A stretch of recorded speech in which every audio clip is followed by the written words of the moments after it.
नमस्कार दोस्तों, एक बार फिर से स्वागत है आपका हमारे YouTube चैनल जीएस बाय आकाश में। आज की इस क्लास में हम लोग इम्पॉर्टेंट स्टैटिक जीके के प्रश्नों को पढ़ने वाले हैं जो आपके सभी एग्जाम के लिए बहुत ही ज़्यादा इंपॉर्टेंट होगा। आप किसी भी परीक्षा की तैयारी कर रहे हैं तो ये क्लास आपके लिए है।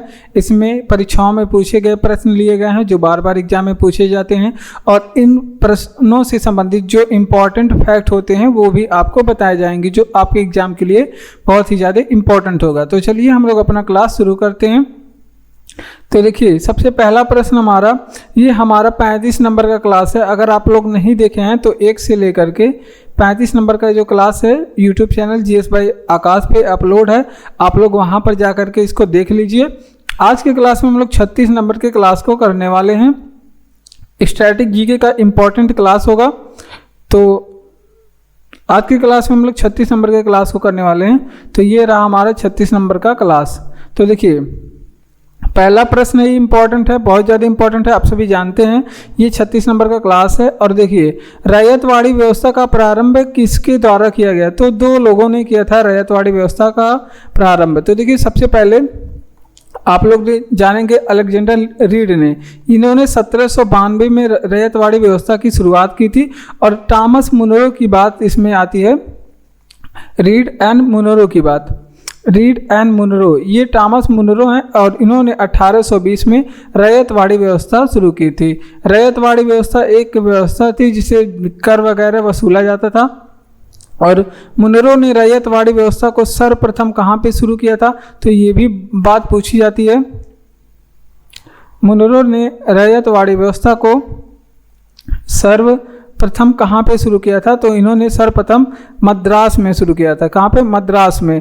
कहाँ पे? मद्रास में। और मुनरो को ही रैयतवाड़ी व्यवस्था का जनक कहा जाता है। इन्हें रैयतवाड़ी जो व्यवस्था है आपका, रैयतवाड़ी व्यवस्था का इन्हें जनक कहा जाता है। तो ये भी बातें आप लोग ध्यान रखेंगे, ठीक।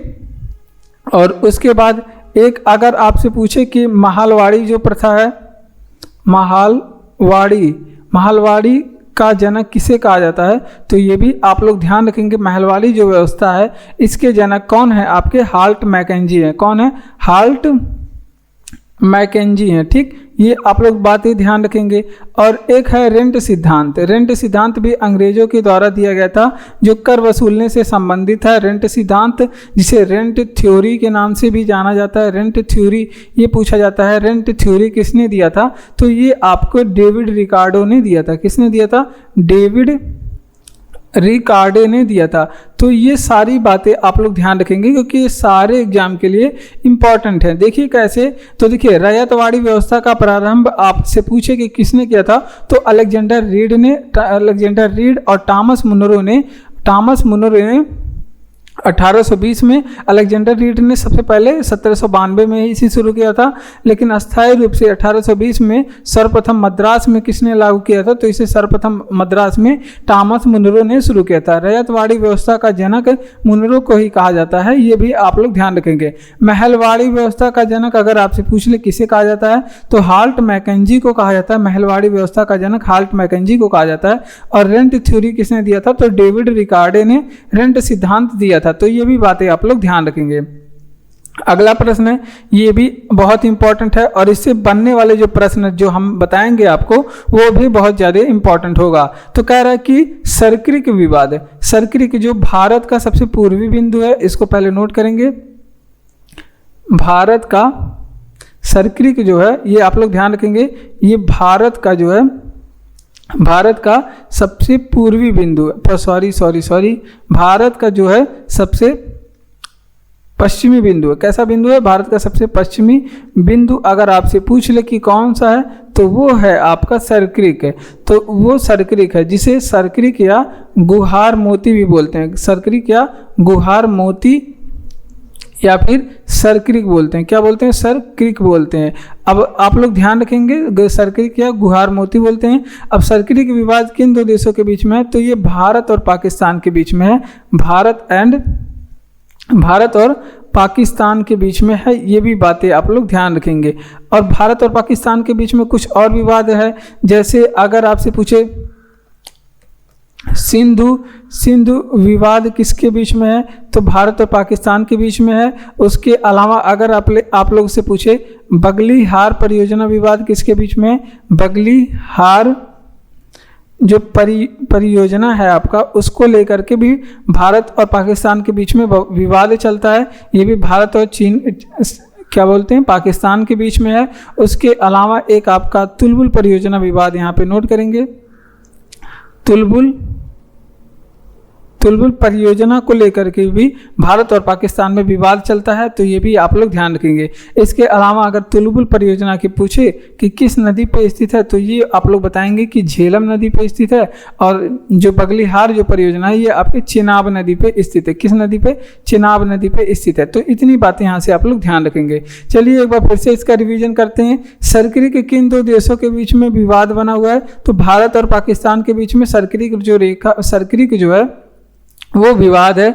जो भारत का सबसे पश्चिमी बिंदु है, भारत का जो सबसे पश्चिमी बिंदु है सरक्रिक है, या फिर इसे गुहार मोती बोलते हैं, जो कि भारत के गुजरात राज्य में है। किस राज्य में है? गुजरात राज्य में। सिंधु विवाद भारत और पाकिस्तान के बीच में। बगली हार परियोजना विवाद जो चिनाब नदी पे बना हुआ है, भारत और पाकिस्तान के बीच में। और तुलबुल विवाद परियोजना जो कि झेलम नदी पे बना हुआ है, वो भी आपके भारत और पाकिस्तान के बीच में है। ठीक।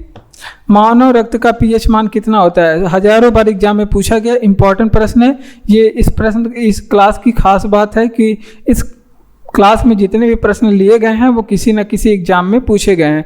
तो देखिए अब कह रहा है कि मानव रक्त का पीएच मान कितना होता है? तो 7.4 होता है। मानव रक्त का पीएच मान कितना होता है?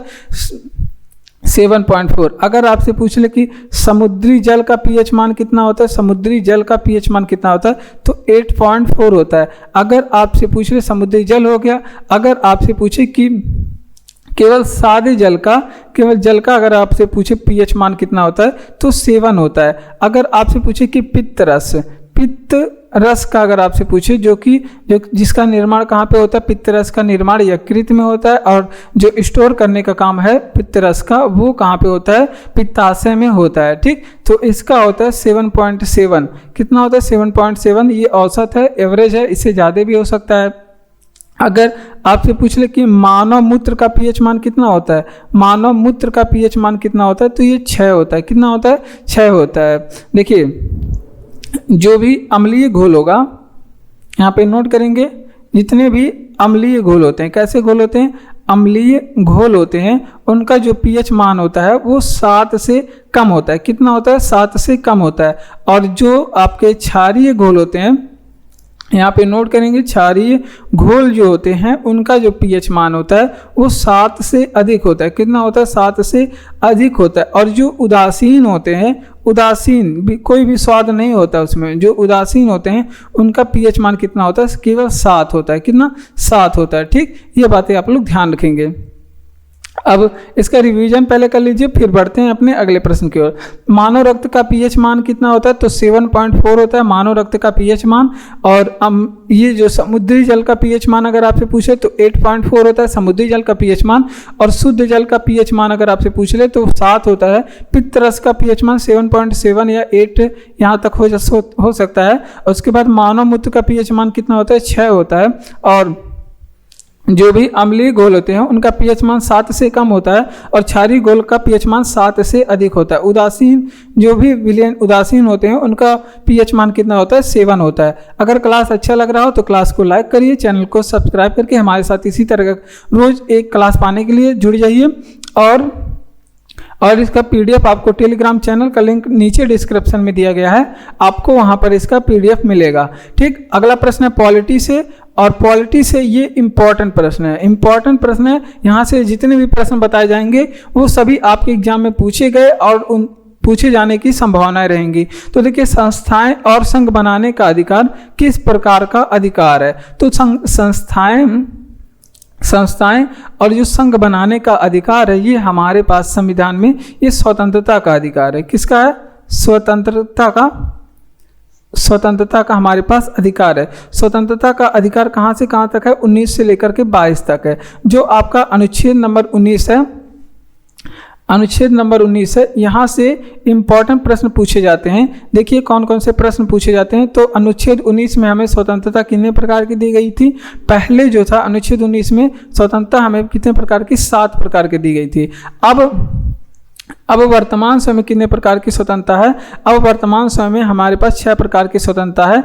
एक था आपका जो संपत्ति का अधिकार था, संपत्ति, इसे समाप्त कर दिया गया और इसे रख दिया गया अनुच्छेद नंबर 300 के ए में। किस में रखा गया? अनुच्छेद नंबर 300 के ए में। आइए चलिए देखते हैं। और 19 के ए में अगर आपसे पूछे क्या है, तो अनुच्छेद ए में जो है वो अनुच्छेद 1 ए में बोलने की स्वतंत्रता। किस में है? बोलने की स्वतंत्रता।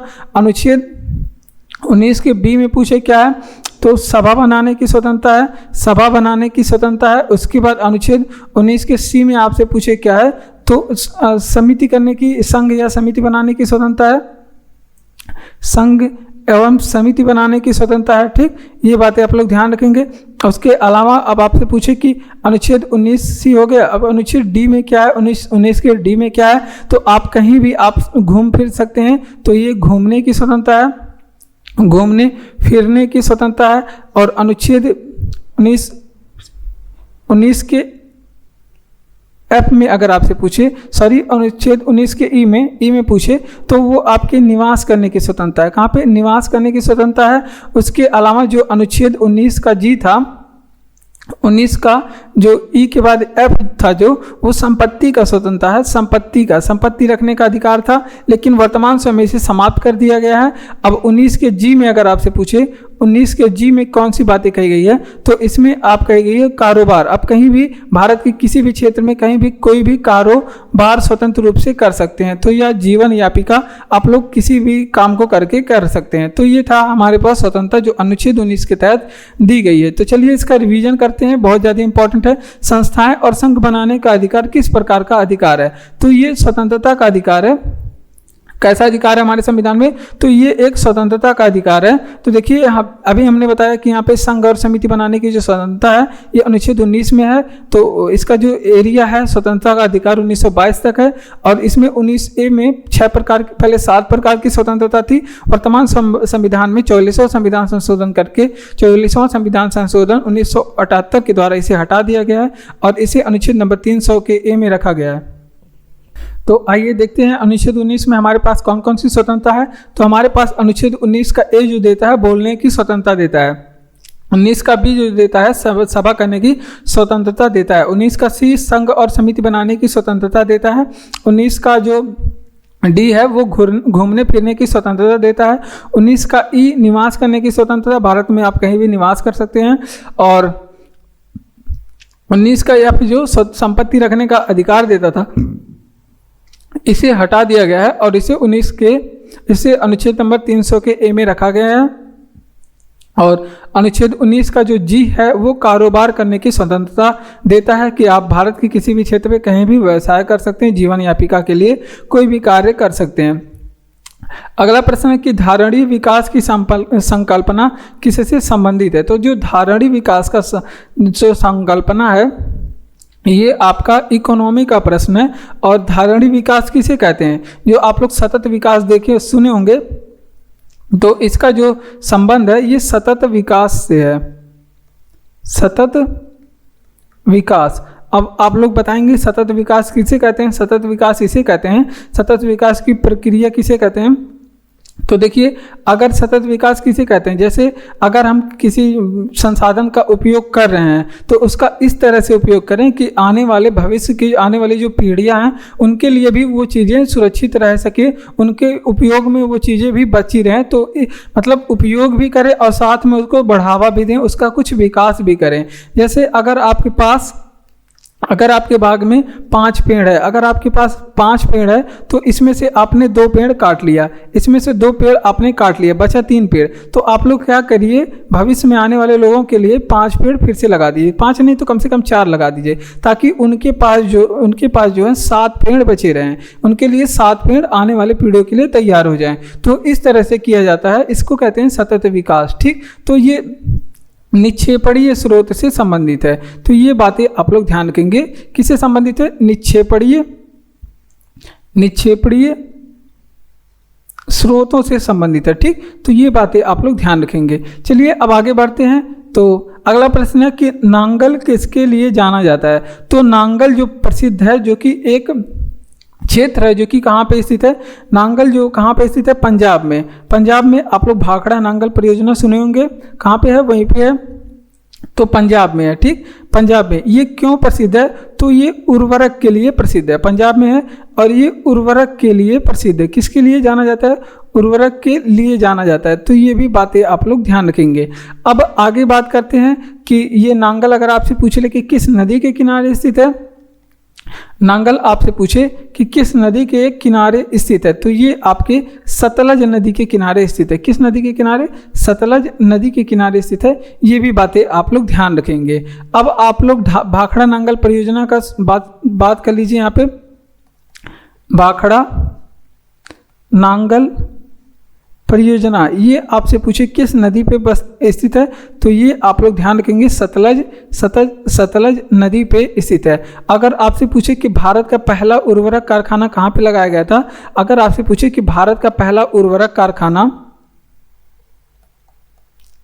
भारत का पहला उर्वरक कारखाना अगर आपसे पूछे कि कहाँ पे लगाया गया था, तो ये लगाया गया था कहाँ पे, सिंदरी में। कहाँ पे, सिंदरी में लगाया गया था। और सिंदरी कहाँ पे है, ये झारखंड में। कहाँ पे, झारखंड में। ठीक, तो इतनी बातें आप लोग ध्यान रखेंगे, JH झारखंड।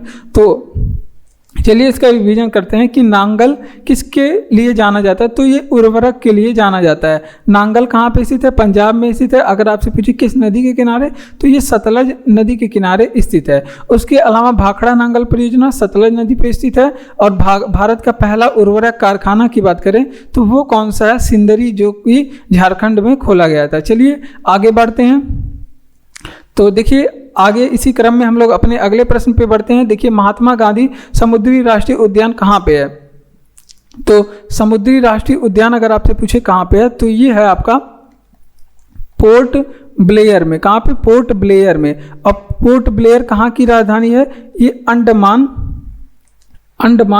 एंड निकोबार की राजधानी। किसकी राजधानी है, अंडमान और निकोबार की राजधानी है। ये बातें आप लोग ध्यान रखेंगे। अब यहाँ पे कुछ इंपॉर्टेंट प्रश्न देख लेते हैं। जैसे अगर आपसे पूछे कि पोर्ट ब्लेयर में ही एक बना है सेलुलर जेल, सेलुलर जेल पूछे कहाँ पे है, तो ये पोर्ट ब्लेयर में। सेलुलर जेल जो है पोर्ट ब्लेयर में है। यहाँ पे जिन लोगों को बंद किया जाता था, ऐसा कहा जाता है इन्हें काला पानी की सजा मिली है। तो ये भी आप लोग ध्यान रखेंगे, काला पानी की सज़ा दी जाती है, काला पानी की सज़ा दी जाती है। ये अंग्रेज़ों के द्वारा बहुत बनाई गई बहुत ज़्यादा पुरानी जेल है। ऐसा कहा जाता है कि यहाँ की कैदी को अगर जेल की चाबी मिल जाए, जो कारागार है उसकी चाबी में भी मिल जाए, तो भी वो खोल करके यहाँ से बाहर नहीं निकल सकते। तो यहाँ पे बहुत ज़्यादा ये सिक्योरिटी है, बहुत ज़्यादा अलग ढंग से बनाया गया है ताकि वो खोल ना पाए। ठीक, दरवाजे से कुछ दूरी पे जो लॉक करने का सिस्टम है वो लगाया गया है। ठीक, तो अब देखिए काला पानी की सज़ा सेलुलर जेल में दी जाती है। एक और बात यहाँ पे ध्यान रखेंगे लॉर्ड मेयो के बारे में, लॉर्ड मेयो के बारे में। लॉर्ड मेयो की अगर आपसे पूछे लॉर्ड मेयो की हत्या कहाँ पे हुई थी, लॉर्ड मेयो की हत्या कब हुई थी, तो ये 1872 में हुई थी। पहली जनगणना भी इनके समय में हुई थी, पहली जनगणना भी इनके समय में हुई थी। और इनकी जो हत्या है लॉर्ड मेयो की जो हत्या है ये भी पोर्ट ब्लेयर में ही हुआ था। तो ये पूरी बातें आप लोग लिंक करके ऐसे पढ़ेंगे। तो देखिए महात्मा गांधी राष्ट्रीय समुद्री उद्यान कहाँ स्थित है, तो ये है आपके पोर्ट ब्लेयर में। कहाँ पे, पोर्ट ब्लेयर में स्थित है। और पोर्ट ब्लेयर कहाँ की राजधानी है, तो ये capital of Andaman Nicobar. Cellular jail कहाँ पे है, तो ये भी आपके पोर्ट ब्लेयर में स्थित है। कहाँ पे, पोर्ट ब्लेयर में सेलुलर जेल। यहाँ पे काला पानी की सजा दी जाती है। और लॉर्ड मेयो की हत्या 1872 में हुई। और ये भी कहाँ पे हुई, ये भी आपके पोर्ट ब्लेयर में। कहाँ पे, पोर्ट ब्लेयर में। ठीक, तो ये सारी बातें आप लोग ध्यान रखेंगे, पोर्ट ब्लेयर में हुई थी। तो अगला प्रश्न है कि कौन गैसीय वायु प्रदूषण है, तो गैसीय वायु प्रदूषण का मतलब जो गैसों से होता हो, जो प्रदूषण गैसों से होता है। जैसे हो गया आपका सल्फर के ऑक्साइड, ये कैसा है, एक गैसीय वायु प्रदूषण है। एक हो गया आपका नाइट्रोजन के ऑक्साइड, नाइट्रोजन के ऑक्साइड से जो प्रदूषण होता है, नाइट्रोजन के ऑक्साइड से जो प्रदूषण होता है उसे क्या बोलते हैं? उसे बोलते हैं गैसीय वायु प्रदूषण। उसके अलावा हाइड्रोकार्बन, ठीक। तो ये सभी जो होता है ये सभी गैसीय वायु प्रदूषण है। तो चलिए आगे बढ़ते हैं। तो कौन गैसीय वायु प्रदूषण है? तो देखिए जैसे सल्फर के ऑक्साइड हो गए, ये गैसीय वायु प्रदूषण है। सल्फर के ऑक्साइड और नाइट्रोजन के ऑक्साइड और हाइड्रोकार्बन, ये सभी कैसे गैसीय वायु प्रदूषण है, ये बातें आप लोग ध्यान रखेंगे। अगला है किसमें ऊर्जा संग्रह किया जाता है? तो ये साइंस का प्रश्न है, किसमें ऊर्जा का संग्रह किया जाता है? तो ये आप लोग सुने होंगे उपकरण संधारित्र। ये एक इलेक्ट्रॉनिक डिवाइस है जिसे कैपेसिटर बोला जाता है। इसमें ऊर्जा का संग्रह किया जाता है। तो आइए ऊर्जा के बारे में कुछ चीज़ें देख लेते हैं। अगर आपसे पूछे कि प्रकाश संश्लेषण में कौन सी ऊर्जा का रूपांतरण होता है, तो ये भी बातें आप लोग ध्यान रखेंगे। प्रकाश संश्लेषण में कौन सी ऊर्जा किस ऊर्जा में बदलती है? तो देखिए प्रकाश संश्लेषण में आप सभी जानते हैं प्रकाश में होता है। तो प्रकाश ऊर्जा से प्रकाश संश्लेषण जो है प्रकाश ऊर्जा से कन्वर्ट किया जाता है इसको किसमें? प्रकाश ऊर्जा को ये बदल देता है किसमें? रासायनिक ऊर्जा में। किसमें? रासायनिक ऊर्जा में, ठीक। ये बातें आप लोग ध्यान रखेंगे। उसके अलावा अगर आपसे पूछे कि दबी हुई स्प्रिंग में कौन सी ऊर्जा होती है? दबी हुई स्प्रिंग में स्थितिज ऊर्जा होती है। कैसी ऊर्जा होती है? स्थितिज ऊर्जा होती है दबी हुई स्प्रिंग में। ये भी एग्जाम में पूछा गया है। उसके अलावा अगर आपसे पूछे कि बहते हुए जल में कौन सी ऊर्जा होती है? बहते हुए जल में कौन सी ऊर्जा होती है? ये भी एग्जाम में पूछा गया है। तो ये होती है आपके गतिज ऊर्जा। कैसी ऊर्जा होती है? गतिज ऊर्जा पाई जाती है बहते हुए जल में। तो ये दोनों बातें एग्जाम में पूछी गई हैं। प्रकाश संश्लेषण भी हजारों दफ़ा पूछा गया है। तो ये सभी बातें आप लोग ध्यान रखेंगे। तो चलिए एग्जाम में यहाँ पे देखते हैं किसमें ऊर्जा का संग्रह किया जाता है। ये भी एग्जाम में पूछा गया है। तो यहाँ पे जितने भी प्रश्न हैं सभी एग्जाम में पूछे गए हैं। संधारित्र में ऊर्जा का संग्रह किया जाता है। प्रकाश संश्लेषण में प्रकाश ऊर्जा को रासायनिक ऊर्जा में कन्वर्ट कर देता है। दबी हुई स्प्रिंग में कौन सी ऊर्जा होती है? तो स्थितिज ऊर्जा होती है दबी हुई स्प्रिंग में। और बहते हुए जल में पूछे कौन सी ऊर्जा होती है? तो इसमें गतिज ऊर्जा होती है, ठीक। बढ़ते हैं अपने अगले प्रश्न की ओर। अगला प्रश्न है कि हिमालय से निकलने वाली नदियां कैसी होती है? ये इंडियन जियोग्राफी से प्रश्न है। कैसे प्रश्न है? इंडियन जियोग्राफी से हिमालय से निकलने वाली नदियां कैसी होती है? तो ये हिमालय से जो भी नदियां निकलती हैं वो कैसी होती हैं? 12मासी होती हैं। 12मासी क्यों होती हैं? आइए बताते हैं। 12मासी का मतलब क्या है कि ये बारहों मास क्या होगा? बहेगा। तो हिमालय से जो निकलने वाली नदियाँ होती है सब क्यों 12मासी होती हैं? क्योंकि जहाँ इनका जो उद्गम का स्रोत होता है वो ग्लेशियर होते हैं। ग्लेशियर ये इसके उद्गम का स्रोत होते हैं, जिसे आप लोग क्या बोलते हैं? हिमानी भी बोलते हैं। और जिसके वजह से वह बर्फ पिघलता रहता है और नदियां हमेशा 12 मास बहती रहती हैं। और अगर आपसे पूछे कि हिमालय तंत्र की नदी कौन कौन सी, हिमालय से कौन सी नदी निकलती हैं, तो ये आप लोग ध्यान रखेंगे। सिंधु नदी निकलती है, गंगा नदी के बारे में ध्यान रखेंगे, एंड ब्रह्मपुत्र नदी, ये सभी कहाँ से निकलती हैं? ये हिमालय से निकलने वाली नदियां हैं। इन नदियों की कुछ विशेषताएं हम आपको बताते हैं कि और कौन कौन सी विशेषता होती है जिसे आप लोग एग्जाम में पूछ सकता है। तो देखिए विशेषता इन नदियों की क्या होती है। जैसे इनका जो ये नदियां होती है ये वी आकार की घाटी में बहती। कैसी घाटी में? वी आकार की घाटी में बहती हैं। और ये जो नदियाँ होती हैं ये विसर्पण करती हैं। क्या करती हैं? विसर्प करती हैं। तो ये भी बातें ध्यान रखेंगे। ये नदियाँ कैसी होती हैं? विसर्प करती हैं। अगर आपसे पूछे कि ये नदियाँ कैसी किस अवस्था में होती हैं, तो युवा अवस्था में, अपने युवा अवस्था में है। सभी नदियाँ कैसी अवस्था में? युवा अवस्था में है। तो और एक बात आप लोग नोट किए कि ये 12मासी होती हैं। तो ये सभी बातें आप लोग ध्यान रखेंगे। हिमालय से निकलने वाली नदियाँ कैसी होती हैं? 12मासी होती हैं। और वी आकार की घाटी में बहती हैं, विसर्प करती हैं। उसके अलावा आप लोग ध्यान रखेंगे, उसके अलावा युवा अवस्था में रहती हैं। किस अवस्था में? युवा अवस्था में रहती हैं। और बात करते हैं हिमालय से निकलने वाली नदियाँ क्यों बारहमासी होती हैं? क्योंकि जो इनके उद्गम का स्रोत होता है, ग्लेशियर होता है या फिर जिसे आप हिमानी कहते हैं, ये हमेशा पिघलते रहते हैं लगातार, और लगातार यहाँ से नदियाँ क्या होती हैं? निकलती रहती हैं। हिमालय की तंत्र की कुछ नदियाँ जैसे सिंधु नदी हो गया, गंगा नदी हो गया, ब्रह्मपुत्र नदी हो गया, ये सभी हिमालय से निकलने वाली नदियाँ हैं। यूनेस्को का डायरेक्टर जनरल कौन है? तो यूनेस्को आप लोग जानते हैं, इसके जो डायरेक्टर जनरल हैं आंद्रे अजोले हैं। कौन है? आंद्रे अजोले हैं यूनेस्को के डायरेक्टर जनरल। अगर आपसे पूछे कि यूनेस्को की स्थापना कब हुई थी, तो यूनेस्को की स्थापना 1946 में। अगर आपसे पूछे कि यूनेस्को में सदस्य देश कितने हैं, तो इसमें सदस्य देश हैं 195। यूनेस्को में अगर आपसे पूछे कि सदस्य देश कितने हैं, तो 195 इसमें सदस्य देश हैं। उसके अलावा अगर आपसे पूछे कि यूनेस्को का मुख्यालय कहाँ पे है, तो यूनेस्को का मुख्यालय पेरिस में है। पेरिस कहाँ पे है? जो कि फ्रांस में है। कहाँ पे? फ्रांस में है। ठीक। उसके अलावा अगर आपसे पूछे कि कलिंग पुरस्कार कौन देता है, कलिंग पुरस्कार किसके द्वारा दिया जाता है, तो कलिंग पुरस्कार जो है यूनेस्को के द्वारा दिया जाता है, यूनेस्को के द्वारा दिया जाता है। तो ये सारी बातें आप लोग यहाँ से ध्यान रखेंगे। उसके अलावा हमारे पूरे देश में कितने विश्व विरासत स्थल हैं, ये भी बताइए। हमारे देश में कितने विश्व विरासत स्थल हैं वर्तमान समय में, तो ये भी आप लोग बता दीजिए। तो 42 विश्व विरासत स्थल हैं। तो ये सारी बातें आप लोग यहाँ से ध्यान रखेंगे, इंपॉर्टेंट है। यूनेस्को का डायरेक्टर जनरल कौन है, तो आंद्रे अजोली। अभी सेकंड कार्यकाल के लिए इन्हें बनाया गया है। स्थापना 1946 में हुई थी और इसका हेडक्वार्टर पेरिस फ्रांस में है। 1995 इसमें सदस्य देश है। कलिंग पुरस्कार यूनेस्को के द्वारा दिया जाता है।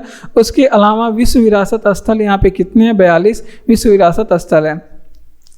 अगला प्रश्न है, विश्व का सबसे बड़ा बौद्ध मंदिर कहाँ पे स्थित है? इंपॉर्टेंट प्रश्न है। और हम लोग चलते हैं कहाँ पे? इंडोनेशिया में। कहाँ पे? इंडोनेशिया। ठीक। इंडोनेशिया के बारे में हम लोग इंपॉर्टेंट बातें देखेंगे। अगर आपसे पूछ ले सबसे पहले कि इंडोनेशिया की राजधानी बता दीजिए, तो क्या है कैपिटल यहाँ की? तो यहाँ की कैपिटल है जकार्ता। अगर आपसे पूछे कि माउंट मेरोपी ज्वालामुखी कहाँ पे है, माउंट मेरोपी ज्वालामुखी कहाँ पे है, तो वो आपकी ज्वालामुखी कहाँ पे है? इंडोनेशिया में। अगर आपसे पूछे कि सिनाबुंग ज्वालामुखी कहाँ पे स्थित है, सिनाबुंग ज्वालामुखी कहाँ पे है, तो इंडोनेशिया में। अगर आपसे पूछे कि क्राकातोवा ज्वालामुखी कहाँ पे है, जिसमें हाल ही में विस्फोट हुआ है, क्राकातोवा ज्वालामुखी कहाँ पे है, वो भी आपके इंडोनेशिया में, जिसमें हाल ही में विस्फोट हुआ है। अगर आपसे पूछे कि इंडोनेशिया की न्यूज एजेंसी का क्या नाम है, न्यूज एजेंसी का क्या नाम है, तो यहाँ के न्यूज एजेंसी का नाम है अंतरा। क्या है यहाँ के न्यूज एजेंसी का, इंडोनेशिया की न्यूज एजेंसी का क्या नाम है? अंतरा। ठीक। तो ये पूरी बातें आप लोग इंडोनेशिया से याद रखेंगे। अगर आपसे पूछे कि इंडोनेशिया की राष्ट्रीय खेल क्या है, राष्ट्रीय खेल यहाँ का क्या है, तो बैडमिंटन है।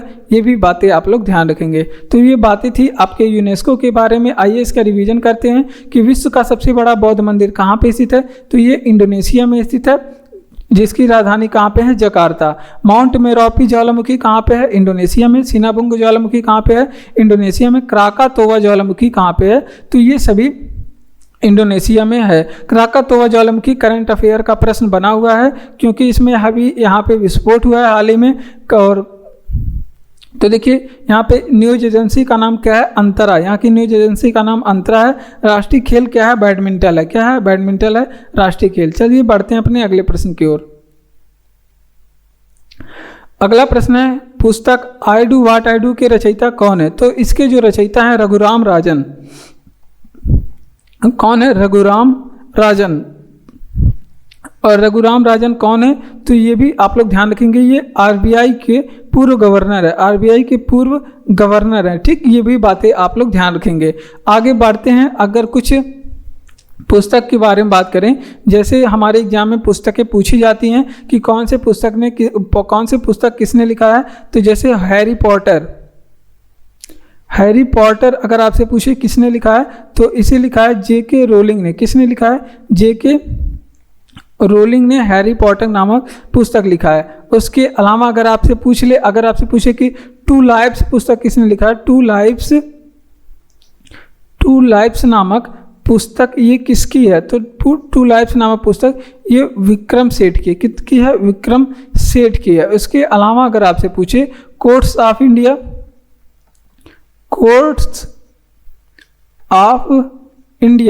तो ये कोर्ट्स ऑफ इंडिया अगर आपसे पूछे किसकी है तो ये आपके रंजन गोगोई की पुस्तक है।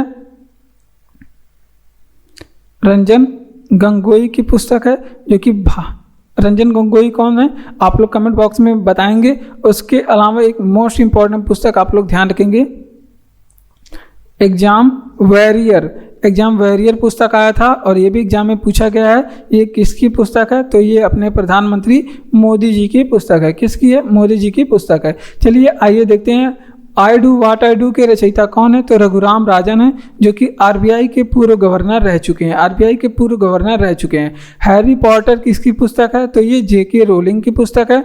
उसके अलावा टू लाइव्स पुस्तक किसकी है? विक्रम सेठ की है। कोर्ट्स ऑफ इंडिया ये रंजन गोगोई की पुस्तक है। और एग्जाम वॉरियर किसकी पुस्तक है? मोदी जी की पुस्तक है। एग्जाम वॉरियर किसकी है? मोदी जी की। फ्रंटियर गांधी किसे कहा जाता है? फ्रंटियर गांधी पूछ ले या फिर आपसे पूछ ले कि मुस्लिम गांधी किसको कहा जाता है? फ्रंटियर गांधी पूछ ले या फिर मुस्लिम गांधी पूछ ले, फ्रंटियर गांधी या फिर मुस्लिम गांधी पूछ ले, या फिर इन्हें सीमांत गांधी भी बोला जाता है। अगर आपसे पूछे कि सीमांत गांधी किसे बोला जाता है तो ये सभी बोला जाता है। यहाँ पे नोट करेंगे खान, थोड़ा बड़ा नाम है, खान अब्दुल गफ्फार खान। कौन है? खान अब्दुल गफ्फार खान। और खान अब्दुल गफ्फार खान जो हैं ये भारत रत्न पाने वाले पहले विदेशी हैं। तो ये भी बातें आप लोग ध्यान रखेंगे, भारत रत्न पाने वाले ये पहले विदेशी हैं। ठीक, तो ये भी बातें आप लोग ध्यान रखेंगे। खान अब्दुल गफ्फार खान भारत रत्न पाने वाले पहले विदेशी हैं जिन्हें भारत रत्न दिया गया था। इन्होंने एक आंदोलन शुरू किया था जिन्हें कहा जाता है लाल कुर्ती आंदोलन। और लाल कुर्ती आंदोलन के बारे में एग्जाम में पूछा जाता है। लाल कुर्ती आंदोलन किसे कहा जाता है? आंदोलन किसने शुरू किया था? जिसे खुदाई खिदमतगार कहते हैं। खुदाई खिदमतगार बोलते हैं। इसे किसी को शुरू किया था? तो खान अब्दुल गफ्फार खान ने कब शुरू किया था आपसे पूछे तो 1930 में इसे शुरू किया था। तो ये इम्पॉर्टेंट प्रश्न था और ये आधुनिक इतिहास से प्रश्न था। फ्रंटियर गांधी किसे कहा जाता है? तो फ्रंटियर गांधी पूछ ले या फिर मुस्लिम गांधी पूछ ले या फिर सीमांत गांधी पूछ ले तो वो खान अब्दुल गफ्फार खान को कहा जाता है। और भारत रत्न पाने वाले ये पहले विदेशी हैं जिन्हें भारत रत्न दिया गया। लाल कुर्ती आंदोलन किसने शुरू किया? तो ये खुदाई खिदमतगार या फिर लाल कुर्ती आंदोलन 1930 में शुरू हुआ। ठीक, तो ये भी बातें आप लोग ध्यान रखेंगे, खान अब्दुल गफ्फार खान ने ही शुरू किया था। अगला प्रश्न कि बंगाल विभाजन को रद्द किसने किया था? तो बंगाल विभाजन को रद्द किया था हार्डिंग सेकंड ने। किसने रद्द किया था? हार्डिंग सेकंड ने। अगर आपसे पूछे कि बंगाल विभाजन शुरू कब हुआ था तो ये भी बातें आप लोग ध्यान रखेंगे। 16 अक्टूबर 1905 को 16 अक्टूबर 1905 को करजन के समय में, किसके समय में? करजन के समय में बंगाल विभाजन की शुरुआत हुई। किसके समय में? करजन के समय में बंगाल विभाजन की शुरुआत हुई। और बंगाल विभाजन को इसको क्या बोला जाता है? इसे बंग भंग आंदोलन भी बोला जाता है। क्या बोला जाता है? इसे बंग भंग आंदोलन भी बोला जाता है। बंगाल विभाजन को बंग भंग आंदोलन बोला जाता है। इसे रद्द किसने किया था? तो रद्द करने का काम हार्डिंग सेकंड ने किया था। रद्द करने का काम हार्डिंग सेकंड ने किया था। ये भी बातें आप लोग ध्यान रखेंगे। अगला, इसके विरोध में कौन सा आंदोलन चला? इसके विरोध में स्वदेशी आंदोलन चलाया गया। कौन सा आंदोलन? स्वदेशी आंदोलन। स्वदेशी आंदोलन कब चला था? तो ये चला था 7 अगस्त 1905 को। 7 अगस्त 1905 को स्वदेशी आंदोलन। इसमें शीर्षक गीत किस चीज़ को बनाया गया था? शीर्षक शीर्षक गीत को क्या बना था, तो वंदे मातरम इसमें शीर्षक गीत था। तो ये सभी बातें पूछी जाती हैं एग्जाम में, सारी बातें जितना यहाँ पे लिखा गया है। अगर नहीं पूछी जाती हैं तो आप लोग बताइए। तो देखिए यहाँ पे जितनी बातें हमने बताया वो सभी आपके एग्जाम के लिए इंपॉर्टेंट है। देखिए बंगाल विभाजन को रद्द किया था लॉर्ड हार्डिंग सेकंड, इतना तो कम है, इतना जितना बता रहे हैं उतना आपके एग्जाम के लिए वास्तव में कम है, आप लोग को इससे ज़्यादा भी पढ़ना पड़ेगा। तो देखिए बंगाल विभाजन शुरू कब हुआ था, 16 अक्टूबर 1905 में करजन के समय में बंगाल विभाजन शुरू किया था, जिसे बंग भंग आंदोलन भी कहा जाता है। इसमें शीर्षक गीत किस चीज़ को बनाया गया था, तो वंदे मातरम को शीर्षक गीत बनाया गया था। इसके विरोध में स्वदेशी आंदोलन चलाया गया था 7 अगस्त 1905 को, इसके विरोध में स्वदेशी आंदोलन चलाया गया था। बढ़ते हैं अपने अगले प्रश्न की ओर। तो आगे अगर आपको क्लास अच्छा लग रहा हो तो क्लास को सब्सक्राइब कर दीजिए, चैनल को लाइक करिए, शेयर करिए अपने दोस्तों में, और कमेंट बॉक्स में कमेंट करके बताइए क्लास आपको कैसा लग रहा है। पीडीएफ आपको टेलीग्राम चैनल का लिंक डिस्क्रिप्शन में दिया गया है, आपको वहाँ पे पीडीएफ मिलेगा। बढ़ते हैं अपने अगले प्रश्न की ओर। और हमारा अगला प्रश्न कह रहा है कि भारतीय रॉकेट के द्वारा छोड़े गए विश्व के सबसे छोटे अंतरिक्ष यान का नाम क्या है, तो इसका नाम है स्प्राइट। क्या स्प्राइट, जो आप कोल्ड ड्रिंक पीते हैं स्प्राइट, वही है, ठीक। इसको किसने छोड़ा था, तो इसको इसरो के द्वारा छोड़ा गया था। इसरो की स्थापना कब हुई थी, तो ये भी आप लोग बताएंगे। तो इसरो की स्थापना 15 अगस्त 1969 को हुई थी। और अगर आपसे पूछे कि इसरो का हेडक्वार्टर कहाँ पे है, तो बेंगलुरु में इसका हेडक्वार्टर है। कहाँ पे, बेंगलुरु में। अगर आपसे पूछे कि इसरो के हेड कौन है, तो इसरो के हेड है सोमनाथ। कौन है, सोमनाथ हैं। ये भी बातें आप लोग ध्यान रखेंगे। अगर आपसे पूछे कि इसरो जो है वो अपने रॉकेट कहाँ से छोड़ता है, जिसे बोला जाता है प्रक्षेपण करना, तो प्रक्षेपण कहाँ से करता है, तो ये श्रीहरिकोटा से करता है। श्रीहरिकोटा से करता है। श्रीहरिकोटा कहाँ पे है, आंध्र प्रदेश में है, जिसको कहा जाता है सतीश धवन अंतरिक्ष केंद्र। यहाँ से ये अपने रॉकेट छोड़ता है, ठीक। तो ये बातें आप लोग ध्यान रखेंगे। चलिए रिवीजन करते हैं कि भारतीय रॉकेट से छोड़े गए विश्व के सबसे छोटे अंतरिक्ष यान का नाम क्या है, तो इसका नाम है स्प्राइट। इसरो के द्वारा छोड़ा गया था 15 अगस्त 1969 को। 15 अगस्त 1969 को। हेडक्वार्टर इसका बेंगलुरु में। हेड इसके कौन है, सोमनाथ है। कौन है, हेड इसके सोमनाथ है।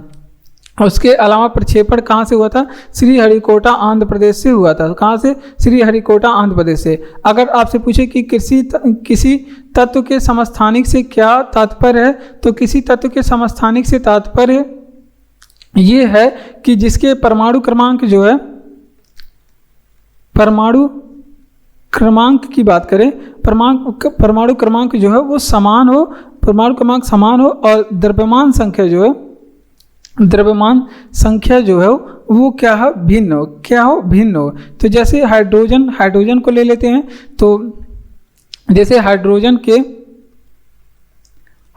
के कितने समस्थानिक है, 3 समस्थानिक। कौन कौन से समस्थानिक हैं, ये देखिए। जैसे पहला हो गया अब आपका 1H1, पहला। दूसरा हो गया 1H2, और तीसरा क्या हो गया, 1H3 हो गया। जैसे देखिए पहले को क्या बोलते हैं, पहले को बोलते हैं प्रोटियम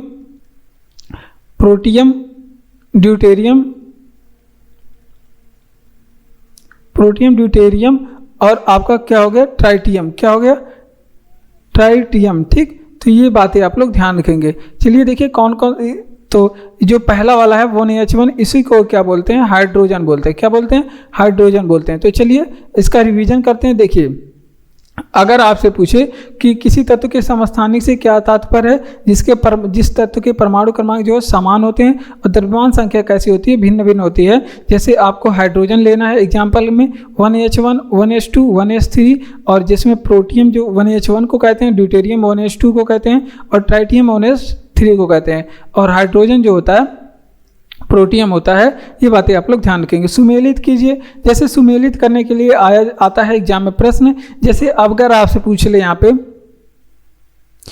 ब्रह्मचर्य, देखिए ब्रह्मचर्य हो गया, इसके अलावा ब्रह्मचर्य हो गया, इसके अलावा आपका आता है वानप्रस्थ।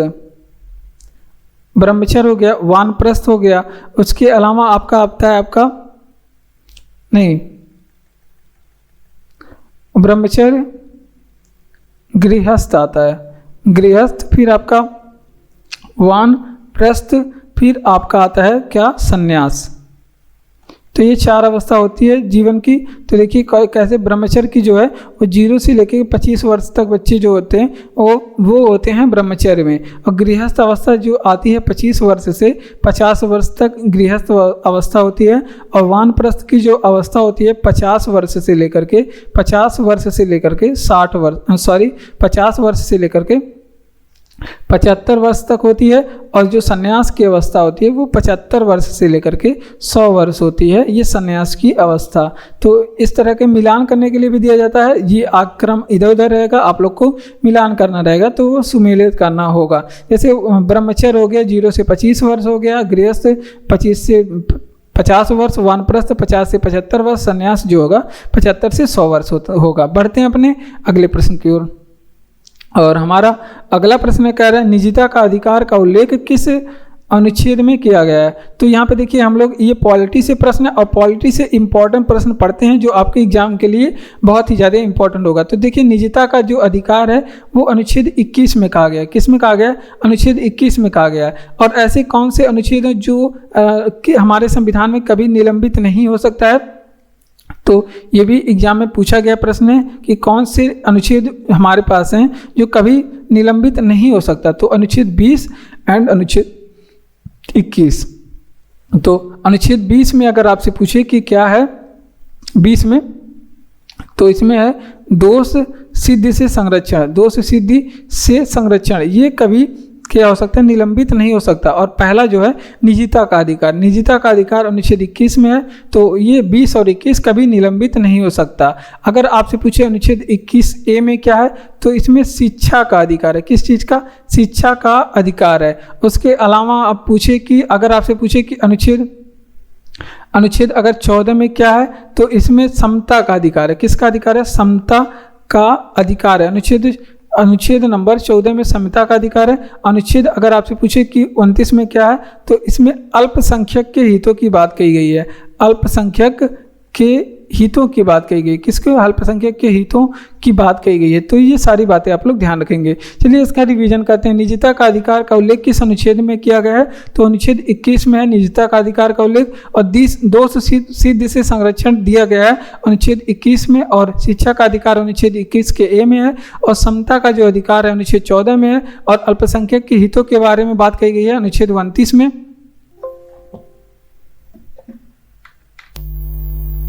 और ऐसा कौन सा अनुच्छेद है जो कभी निलंबित नहीं हो सकता? तो अनुच्छेद 20 और 21 ये ऐसे अनुच्छेद हैं हमारे पास जो कभी निलंबित नहीं हो सकते। क्षत्रिय किस राज्य की राष्ट्रीय नृत्य है? तो शास्त्रीय नृत्य है। शास्त्रीय की बात की जाती है तो असम की है। कहाँ की? असम की। इसी तरह से अगर आपसे पूछे कि ओडिसी कहाँ की है? ओडिसी तो ये है आपका उड़ीसा का। कहाँ का? उड़ीसा का। अगर आपसे पूछे कि भरतनाट्यम कहाँ का है? भरतनाट्यम कहाँ का है? तो भरतनाट्यम जो है आपका ये तमिलनाडु का है। कहाँ का? तमिलनाडु का है। अब उसके अलावा अगर आपसे पूछे कि कथकली एंड मोहिनी अट्टम कहाँ का है? कथकली और मोहिनी अट्टम की बात पूछ ले, ये कहाँ का है? तो ये है केरल का। केरल का। अगर आपसे पूछे कि कथक कहाँ का है? कथक तो ये उत्तर भारत या फिर कहाँ का? उत्तर प्रदेश का। उत्तर भारत या उत्तर प्रदेश का है। आगे बढ़ते हैं। अगर आपसे पूछे कि कुचिपुड़ी कहाँ का है, तो यहाँ पे आप लोग नोट करेंगे कुचिपुड़ी की कहाँ का है? ये आंध्र प्रदेश का। कहाँ का? आंध्र प्रदेश का है। ठीक, तो ये बातें आप लोग ध्यान रखेंगे। चलिए देखते हैं। अगर आपसे पूछे कि क्षत्रिय किस राज्य का शास्त्रीय नृत्य है, तो ये है असम का है। उसके अलावा कथक पूछ ले तो उत्तर प्रदेश का।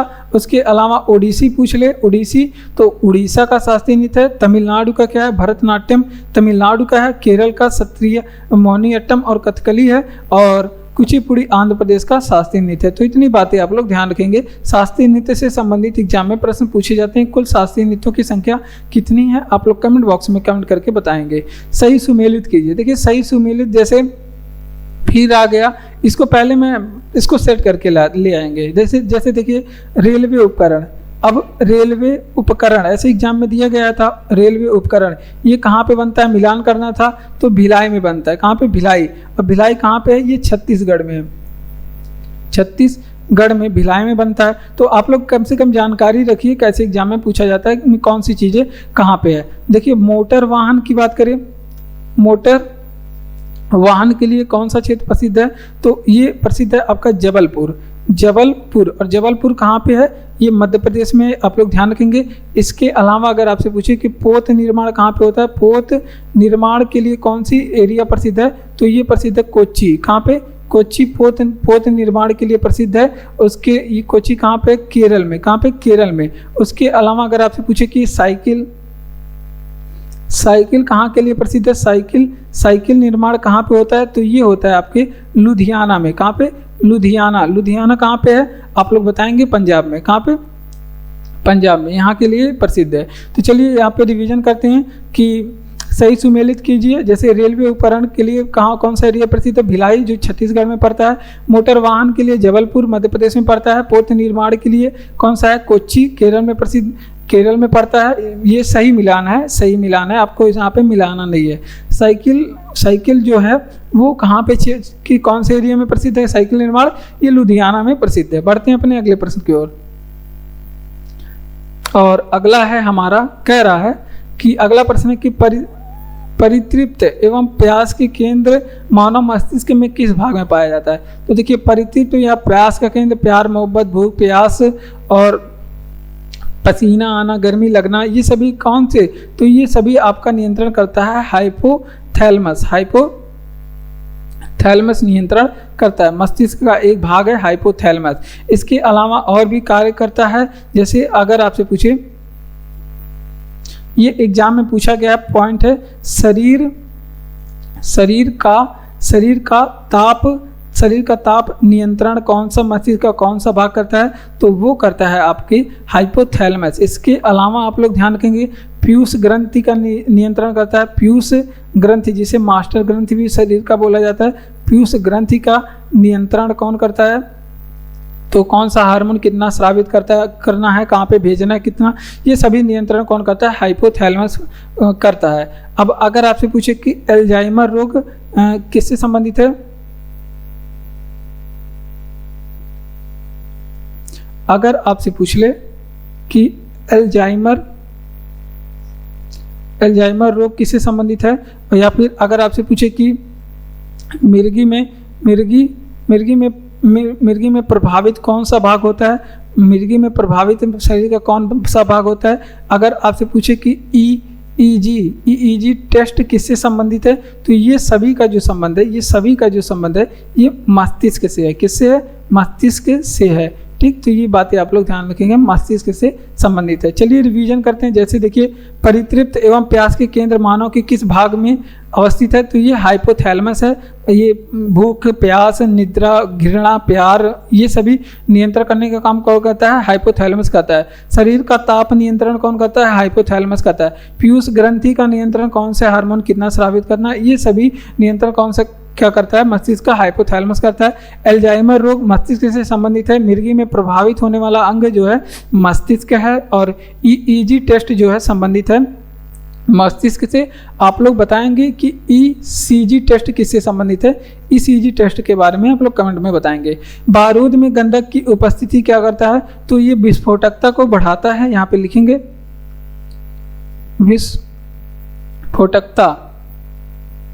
विस्फोटकता मतलब कितना भयंकर विस्फोट होगा, तो ये कौन डिसाइड करेगा, बारूद जितने अच्छे क्वालिटी का होगा, जितने अधिक मात्रा में होगा, जितना बढ़िया होगा, वो क्या होता है, बारूद क्या होता है, विस्फोटकता को बढ़ाता है। और ज्वलन क्षमता जो होती है, ज्वलन क्षमता को क्या कर देता है, कम कर देता है। जैसे देखिए अगर आप पटाखा ही जलाते हैं दिवाली में, तो वो विस्फोट होता है, ना कि उसमें से आग ज़्यादा निकलती है, वो विस्फोट के लिए बनाया जाता है। तो बारूद जो होता है इस वजह से उपयोग किया जाता है। तो बारूद को पूछा जाता है एग्जाम में क्या कहा जाता है, तो इसे गन पाउडर बोला जाता है। क्या बोला जाता है, गन पाउडर के नाम से जाना जाता है। बारूद को गन पाउडर या फिर इसे ब्लैक पाउडर के नाम से भी जाना जाता है, ब्लैक पाउडर। अगर आपसे पूछे कि बारूद का आविष्कार किसने किया था, यहाँ पे ये भी बातें आप लोग नोट करेंगे। अगर आपसे पूछे कि बारूद का आविष्कार किसने किया था, तो रोजर बेकन ने किया था। किसने किया था, बेकन का नाम आता है, इन्होंने बारूद का आविष्कार किया था। चलिए रिवीजन कर लेते हैं सारे प्रश्नों का। जैसे देखिए, बारूद में गंधक की उपस्थिति क्या काम करता है, तो ये विस्फोटकता को बढ़ाता है, विस्फोटकता को बढ़ाता है और ज्वलन क्षमता को क्या करता है, कम करता है। आविष्कार किसने किया था बारूद का, रोजर बेकन ने किया था। और बारूद को क्या कहा जाता है, इसे गन पाउडर कहा जाता है या फिर ब्लैक पाउडर कहा जाता है। लक्षद्वीप के लोगों की पारंपरिक लोक नृत्य क्या है, तो जो लक्षद्वीप के लोग होते हैं तो उनकी जो पारंपरिक लोक नृत्य होती है कोलकाली होती है। क्या होती है, कोलकाली इसको कहा जाता है। कोलकाली नृत्य कहाँ के लोग करते हैं, ये करते हैं लक्षद्वीप के लोग। कौन से, और ये एग्जाम में पूछा गया है। और एग्जाम यहाँ पे लक्षद्वीप से संबंधित जो इंडियन जियोग्राफी से प्रश्न बन सकते हैं वो हम आपको बताते हैं। तो यहाँ पे नोट कर दीजिए लक्षद्वीप के बारे में, कॉपी में नोट करिए। देखिए क्या क्या बातें हैं। तो ये सबसे छोटा संघ राज्य है, भारत का सबसे छोटा संघ राज्य। संघ राज्य का मतलब क्या, केंद्र शासित प्रदेश। और बात करते हैं यहाँ की भाषा क्या है, भाषा कौन सी बोली जाती है, तो मलयालम बोली जाती है। मलयालम केरल में बोली जाती है, लेकिन वहाँ पे मलयालम केरल के नज़दीक होने की वजह से यहाँ भी मलयालम बोली जाती है। राजधानी पूछ ले क्या है, लक्षद्वीप की राजधानी क्या है, करवती। क्या है, करवती यहाँ की राजधानी है। उसके अलावा जो लक्षद्वीप का अगर आपसे पूछे कि निर्माण कैसे हुआ, तो ये 1000 बार एग्जाम में पूछा गया। प्रवाल द्वीप से हुआ था, ये मूंगा चट्टानों से बना हुआ है। ठीक, ये स्थित कहाँ पे है, तो अरब सागर में स्थित है। ये भी बातें आप लोग ध्यान रखेंगे, अरब सागर में स्थित है। ठीक, और जो हिंद महासागर का उत्तरी छोर है। उसके बाद हाईकोर्ट यहाँ पे नहीं है। लक्षद्वीप में हाईकोर्ट की बात करें, हाईकोर्ट वो केरल हाईकोर्ट में, इसका कार्यभार जो है केरल हाईकोर्ट में देखा जाता है। तो ये सारी बातें आप लोग ध्यान रखेंगे। ये प्रश्न भी अपने आप में बहुत ज़्यादा स्ट्रांग है। तो चलिए रिवीजन करते हैं। लक्षद्वीप के लोगों का पारंपरिक लोक नृत्य क्या है, तो ये लोक नृत्य कोलकाली नृत्य। क्या है, कोलकाली नृत्य। और उसके अलावा अगर आपसे पूछे कि लक्षद्वीप जो भारत का सबसे छोटा संघ राज्य है, यहाँ पे भाषा कौन सी बोली जाती है, मलयालम। राजधानी क्या है, करवती है। और निर्माण कैसे हुआ है, प्रवाल द्वीप से हुआ है, अरब सागर में ये स्थित है। और हाईकोर्ट ये केरल हाईकोर्ट के अंतर्गत आता है। लक्षद्वीप का जो हाईकोर्ट है वो केरल हाईकोर्ट के अंतर्गत इसका कार्यभार देखा जाता है। अब बढ़ेंगे हम लोग अपने अगले प्रश्न की ओर।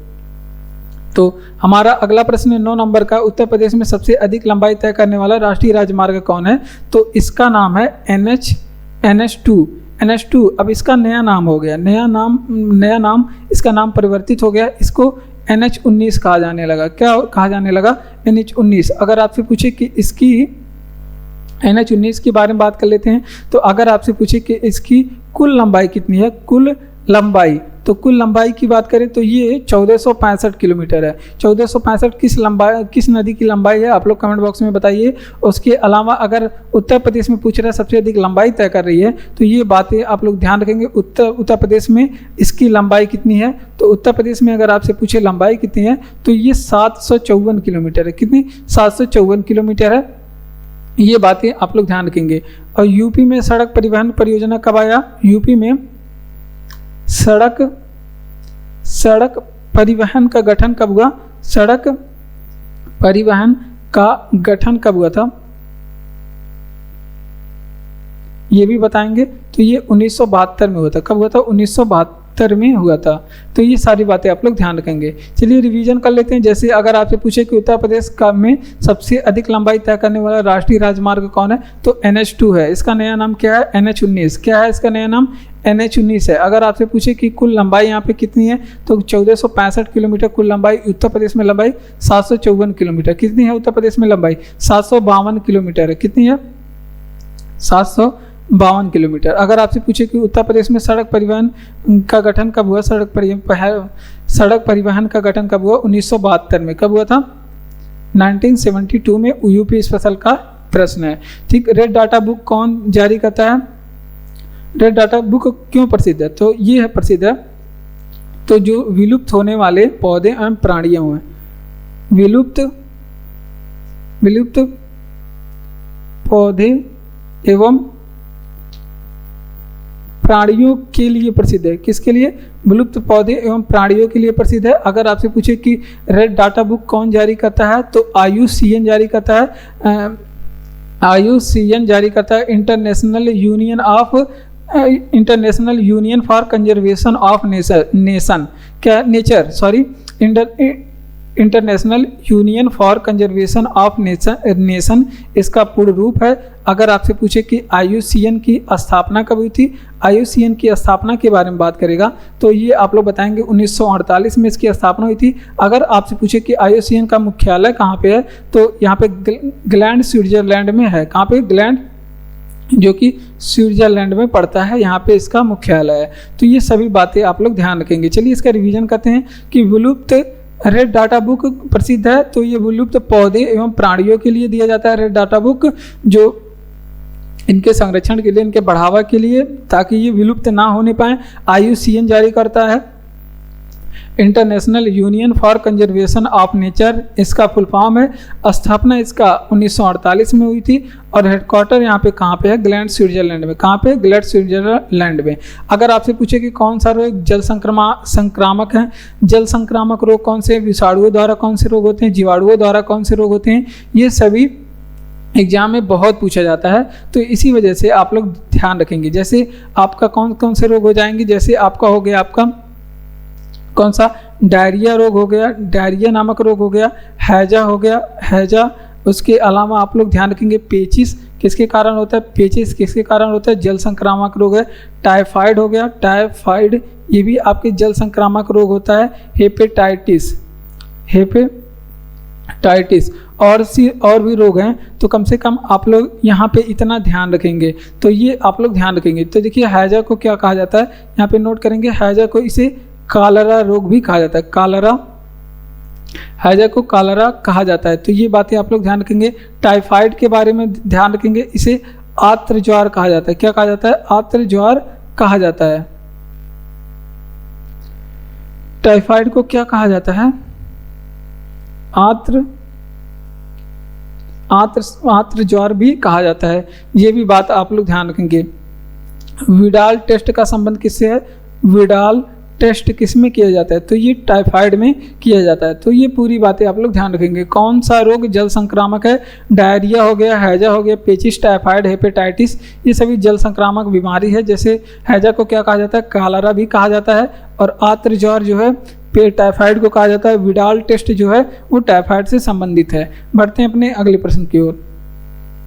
अगला प्रश्न है 10 नंबर और ये उत्तर प्रदेश यूपी स्पेशल से है। 2 प्रश्न इसमें यूपी स्पेशल का था। कह रहा है कि उत्तर प्रदेश के किस शहर को सुहाग नगरी कहा जाता है? तो सुहाग नगरी जो है आपका उत्तर प्रदेश का फिरोजाबाद है।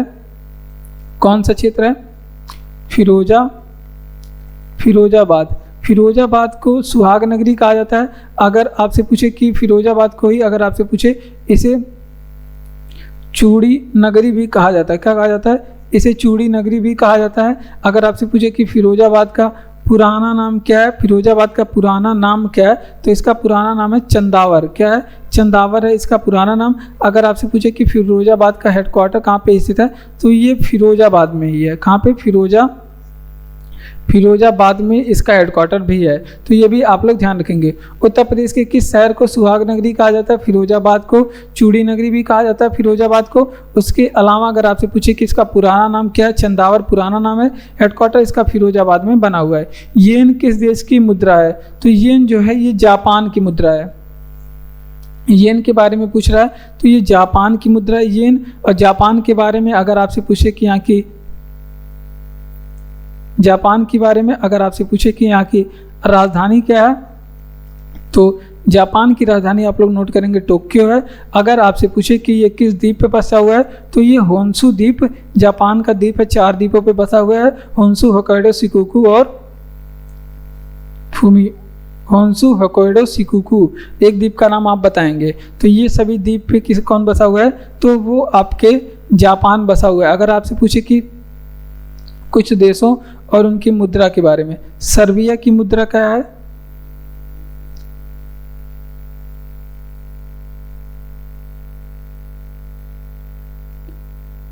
सर्बिया की मुद्रा की बात करें तो सर्बिया की मुद्रा है दिनार। क्या है सर्बिया की मुद्रा? दिनार। राजधानी क्या है? बेलग्रेड। क्या है? राजधानी बेलग्रेड है सर्बिया की। उसके बाद अगर आपसे पूछे कि मैक्सिको की मुद्रा क्या है, मैक्सिको की मुद्रा क्या है, तो यहाँ की मुद्रा है पेसो। क्या है, मैक्सिको की मुद्रा पेसो है। अगर आपसे पूछे कि राजधानी क्या है, तो मैक्सिको सिटी यहाँ की राजधानी है। क्या राजधानी है, मैक्सिको सिटी मैक्सिको की राजधानी है। अगर आपसे पूछे कि थाईलैंड की मुद्रा क्या है, थाईलैंड की मुद्रा क्या है, थाईलैंड की मुद्रा की बात करें तो यहाँ की मुद्रा है बहत। क्या है, बहत। अगर आपसे पूछे कि थाईलैंड की राजधानी क्या है, तो बैंकॉक है। क्या है, बैंकॉक यहाँ की राजधानी है। ठीक, तो ये पूरी बातें आप लोग यहाँ पे ध्यान रखेंगे। चलिए रिवीजन करते हैं। जैसे येन किस देश की मुद्रा है, तो येन जापान की मुद्रा है। जापान की राजधानी क्या है, टोक्यो है, होन्शु द्वीप पे बसा हुआ है। सर्बिया की मुद्रा क्या है, दिनार है। सर्बिया की मुद्रा दिनार है, राजधानी बेलग्रेड है। मैक्सिको की मुद्रा क्या है, पेसो, और मैक्सिको सिटी यहाँ पे इसकी राजधानी हो गई है। थाईलैंड की मुद्रा है बहत, यहाँ की राजधानी क्या है, बैंकॉक है। क्या है, बैंकॉक यहाँ की राजधानी है, बैंकॉक। ठीक, ये बातें आप लोग ध्यान रखेंगे। उसके अलावा अगर आपसे पूछे कि मिस्र का सबसे बड़ा पिरामिड क्या है, तो इसके बोलते हैं गीजा पिरामिड। Giza pyramid. अगर आपको ऑप्शन में गीजा पिरामिड नहीं मिलेगा तो कुफू पिरामिड भी मिल सकता है। कुफू इसे ही बोलते हैं, इसे पिरामिड को क्या बोलते हैं, कुफू पिरामिड। और ये पिरामिड होता क्या है, ये बताइए आप लोग। तो ये जो पिरामिड होता है, ये जो है राजाओं का कब्र होता है। इसे क्या कहा जाता है, राजाओं का कब्र कहा जाता है, या फिर इसे क्या बोला जाता है, राजाओं की घाटी बोला जाता है। क्या बोला जाता है, राजाओं की घाटी बोला जाता है। तो ये बातें आप लोग ध्यान रखेंगे। और जो है नील नदी को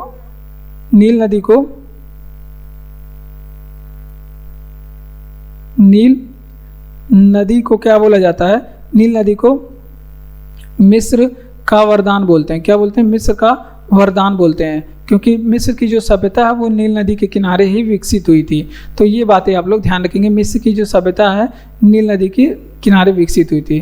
तो यहाँ पे नोट करेंगे, मिस्र की जो सभ्यता है वो नील नदी के किनारे ही विकसित हुई थी। तो ये पूरी बातें आप लोग ध्यान रखेंगे। चलिए इसका रिवीजन करते हैं। जैसे मिस्र का सबसे बड़ा पिरामिड कौन सा है, तो गीजा पिरामिड है। मिस्र का सबसे बड़ा पिरामिड गीजा पिरामिड है, जिसे कुफू पिरामिड भी कहा जाता है। इसे राजाओं का कब्र कहते हैं, और राजाओं की घाटी इसे कहते हैं।